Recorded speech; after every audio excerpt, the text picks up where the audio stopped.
Hi, everyone. Pastor Galen, lead pastor at Shine Hills Church. Thank you so much for joining us on this podcast. We hope that these podcasts will be a real encouragement to you on your spiritual journey. You can also connect with Shine Hills at shinehills.org. Hope you enjoy the program. We are across the street and around the world. Shine Hills. Well, hello again, everybody, and welcome back to the podcast. And Nathan, we're just back for more. We got to continue on. We didn't get everything we wanted to talk about because I wanted to talk about school. Oh, wonderful. And when we were walking in, I was kind of showing you the new digs and what we're doing here at school. And it's remarkable. It's amazing. And it's really actually, I'd like for you to hear this story from Stephanie and not me, but really there were some parents that called up and said, hey, would you open up second and third grade? And so now Wonderful. we have, we've gone from started with 3-year-olds and then 3s and 4s the next year, and then 3s, 4s, and 5s. And then I think last year this is either year 4 or 5. I think. Anyway, we've got kindergarten, 2 classes of kindergarten, first grade, and a second and third. So that's great. It's really an exciting time, and to see the kids around here, and I, basically I think the vision for me is that, I want to give kids that the parents that want to have this kind of education, to be able to tell them that they matter to God. Yeah. That they are made special. As a boy, God made you special. As a little girl, God made you special. That's and they're made in the image of God, and they're image bearers. I think those are so crucial, and to understand those things.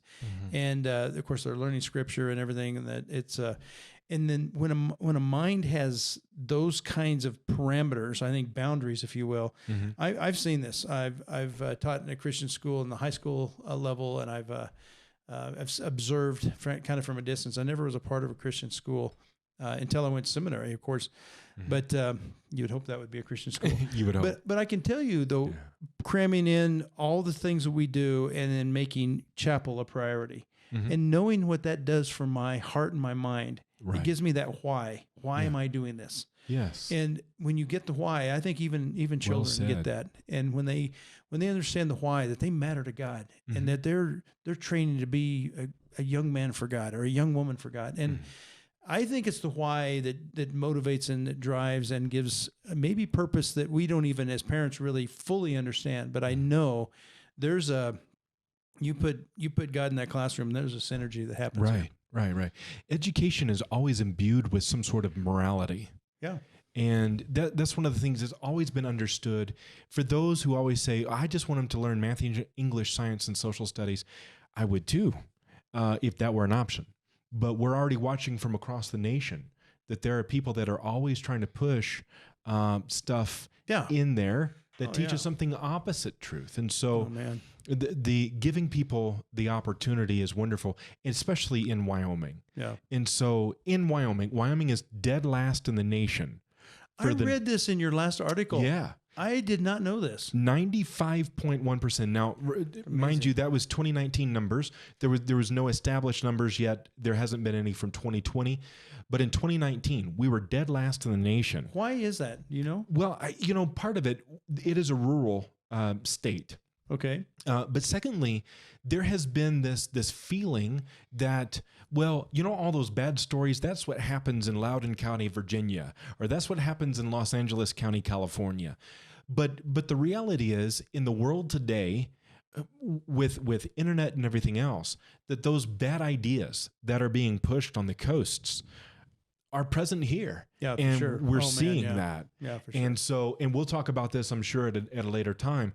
There's been some deep research that's done in elementary schools. I know it. In Cheyenne, Wyoming itself, that teach very extreme views regarding humanity and everything else. And so we can no longer say that's another person's problem. It doesn't happen here. It's in our classrooms. Yeah. Right. I actually sat down with a principal. There was one book in particular, and we're gonna have a special podcast with this, and I'd like to, because I do think we have information that parents need to at least see. Right. And they need to know, okay, this is what's being exposed to.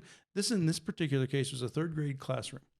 And I asked the principal, why is this in the classroom? Why isn't, not even just in the library, it's in the classroom. And it's it's basically promoting a morality that first of all, I think the most basic question is, why do we have to talk about any sexual thing with our children? Why can't we preserve their innocence? That was my innocence. Yeah, absolutely. That was my main question. Why does any of this have to be out there? Right. And he said, basically, well, they can opt out of it. And it's like, well, if kids are going to have access to something that has, that's graphically appealing, or it's in cartoon characters, and they wrap this message, and it's a little bit tantalizing, possibly. I mean, kids are going to find that stuff, right? And it's like, man, you're not preserving the innocence of children. And in fact, my opinion, and this is where I feel like I've kind of stepped in this arena, and you've helped me with this, is that if Jesus said, if you cause one of these little ones who love me to sin, right, it would be better for you to cast a millstone. And so we've been watching the kids walk in and out here. Yeah, I know. You're going to the restroom or whatever, but that it's so cool to see kids being able to use this church and 365, 24/7, maybe not 365, but 7 days a week for sure.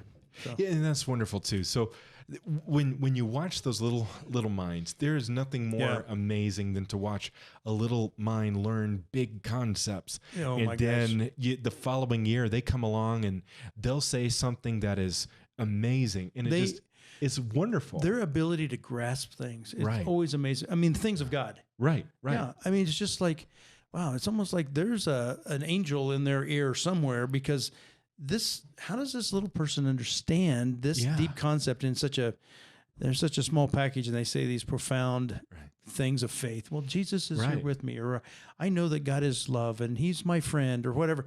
It's like, those are strong themes and concepts that we as adults struggle with. Right. Is God good? And kids would say, yes, of course he's good. Yes, it's like, well, wish we could hang on to that. Absolutely. Yeah. And that's the beauty of it. So when last night, one of my kids was talking really deep about ancient Greece. He said, Dad, did you know that the word for city in Greek is polis? And I said, that's exactly right. And he said, now it makes sense when we lived in Thermopolis. Oh, man, that's a good connection. But he's pulling all these things together, and I'm thinking, I love that. So I want them to learn. So heated city, what's thermo? Yeah, thermo is hot. Hot city. Hot city, of course. Oh, my gosh. That's awesome. So your kid's amazing. It's just He's wonderful. going to be a preacher, I can tell. It's going to be. It's going to be awesome. It's going to be good. You look at that. Who would want to hurt that innocence? Oh man, no kidding. And so when you have radicals that begin to say, first of all, that those tiny little children, because of their skin color, are immediate racists.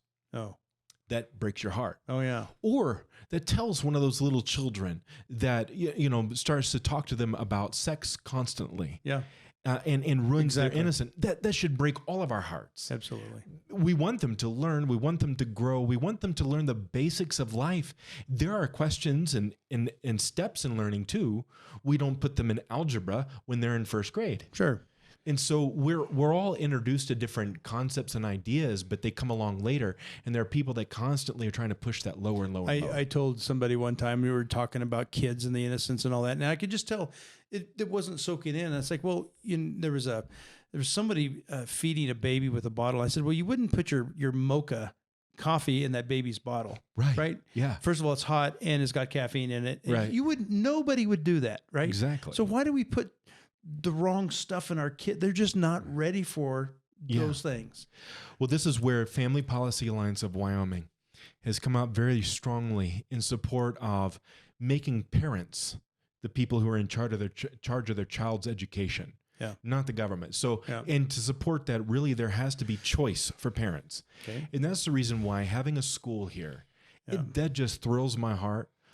Giving people multiple opportunities to train up their children. Well, and this is maybe 100 plus kids. That's not that big of a splash. It's wonderful. Is there something going on that's moving that's out there that's Sure. is, something to look forward to here Two things in Wyoming? absolutely. Okay. Two things have opened up just in the last month. Okay. First of all, there's a brief opening and opportunity for more expanded opportunities for charter schools. That would Okay. be one. And I know that an organization that is based out of Hillsdale, the Hillsdale College program, Yeah. they're very interested in trying to help Wyoming. And we have to defend that. I'm going to be up in the north part of the state here pretty soon, just kind of watching the education committee debate this. And there are some people that don't understand. Okay, the there's some necessity things for I school. don't fully understand about charter schools. And so Yeah. is this something that the school board would be in charge of and our our No. superintendent they're in charge of, or how does No, that to is it have- separate? Separate. Okay. So up until now, or up until July of next year, the local school board's in charge. And as much as you always hope that that local school board has the best intentions in mind, one thing you'd have to see in that context is that would literally be putting the fox in charge of the hen house. Yeah. Because it's competition, and most Yeah. people would rather not have competition. Gotcha. And so, but competition, and this is a basic understanding within the American way of life, competition betters everything. Mm-hmm. And so when people are able to stamp out competition, that's a problem. And so what we're going to have the opportunity to do, there will be a different authorizer, the State Loan and Investment Board. That would be so one thing. We've already Yeah. been down this road once. I mean, aren't you going to have some legislatures come along and make some laws, or is this It is there passed. another way? It did. It did. See, I didn't know this. Okay, Yeah. fill us so, in. So a senator Wow. from the north end of the state. Now, at first, it went through the Senate. It went really well.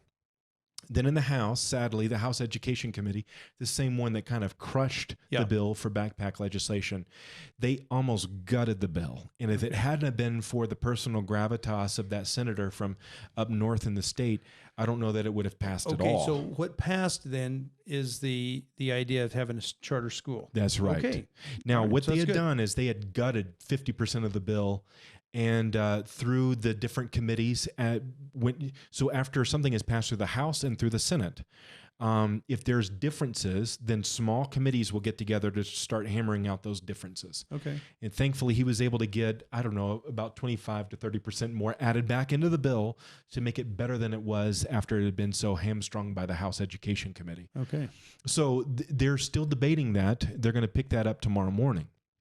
And so I'll be up there watching that conversation. Secondly, Family Policy Alliance and one of our legislators has launched something called Ed 307, Education 307. And Saw it that. just tries to bring anyone who's involved in schools, tries to bring them together. I've been talking to the education staff of a college out in Virginia Beach, Virginia, Okay.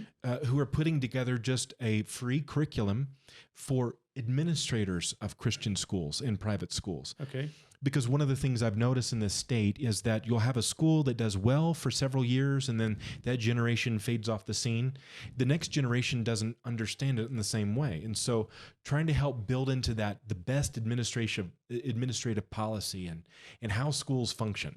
Okay. So we're trying to give practical tools to help schools just do well. Well, I just got back from vacation. I saw E307 on my Yeah. desk. I have not read it, so now I know Yeah. what it's all about. That's Yeah. that's us. what you're talking about. I Family did Policy Alliance not and know that. Sue That's good. Wilson. Yeah, Sue. Yeah. I saw her name there. I knew Yeah. generally what it was about, but I didn't know the details. That's good to hear. So what we're trying to do is, in every way possible, make sure parents have as many choices as possible. Yeah. And one of the things that saddens me, of course, we're speaking in the context of Cheyenne, Wyoming, is you look at the number of schools, places other than just the government school system that's available in our community. We have fewer options than the little town of Sheridan or Gillette or some other places in the state. And so, and this is a fairly large community. Yeah. And so when we watch schools come along and grow, that just thrills me. Okay. And Yeah. I don't know. We need to rescue as many kids as we can. Yeah, absolutely. One more question on the charter school. So does that mean you come in and build a separate building, or is that the school district allow for this to be a building to be a charter school that's already existing? How does that? So there would still be a sharing of, say, the building fleet, if you will. Okay. But a lot of those decisions now, through this new authorizer process, will be done through the charter school board itself. Okay, so they would So make you'll have their own almost hires, and they yeah. would make. You'll have an alternative board. Oh wow, interesting. Yeah. And you're saying this that it's in our fabric of our state to be able to allow this. It is now. It is now. And they've been working on this for 30 years. Yeah.